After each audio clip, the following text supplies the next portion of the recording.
આજના એપિસોડનો ટોપિક છે પયગંબરો સાથે યહૂદીઓનો વ્યવહાર।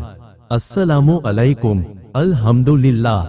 આપણે સૂરહ બકરહની આયત નંબર 86 સુધીની તફસીર જોઈ। હવે આજના એપિસોડમાં સૂરહ બકરહની આયત નંબર 87 થી તફસીર શરૂ કરીએ છીએ ઇન્શા અલ્લાહ। તો સૌ પ્રથમ આયતનો તરજુમો જોઈ લઈએ। આયત નંબર 87। અને અમે મૂસા અલૈહિ સલામને કિતાબ આપી અને તેમના પછી સતત રસૂલ પણ મોકલ્યા અને મરિયમના પુત્ર ઈસા અલૈહિ સલામને સ્પષ્ટ નિશાનીઓ આપી અને પવિત્ર રૂહ એટલે કે હજરત જિબ્રાઈલથી એમની સચ્ચાઈ કરાવી।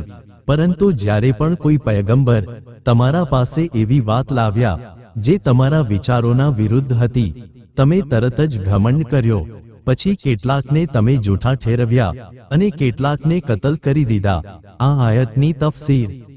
અને તેમના પછી અન્ય પયગંબરો મોકલ્યા એટલે કે હજરત મૂસા અલૈહિ સલામ પછી સતત પયગંબરો આવતા રહ્યા જ્યાં સુધી બની ઇસ્રાઈલમાં પયગંબરોની શૃંખલા હજરત ઈસા અલૈહિ સલામ પર સમાપ્ત થઈ।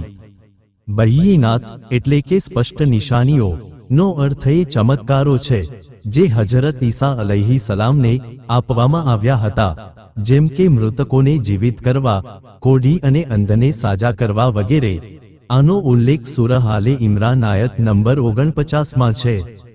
રૂહુલ કુદ્સનો અર્થ હજરત જિબ્રાઈલ અલૈહિ સલામ છે। ફથ અલ બયાન ઇબ્ને કસીર। તમે કેટલાકને જૂઠા ઠેરવ્યા અને કેટલાકને તો મારી પણ નાખ્યા, જેમ કે હજરત મુહમ્મદ સલ્લલ્લાહુ અલૈહિ વસલ્લમ અને હજરત ઈસા અલૈહિ સલામને જૂઠા ઠેરવવામાં આવ્યા અને હજરત જકરિયા અલૈહિ સલામ તથા હજરત યહયા અલૈહિ સલામને કતલ કરવામાં આવ્યા। આયત નંબર 88। અને તેઓએ કહ્યું કે અમારા દિલ પર પડદો છે।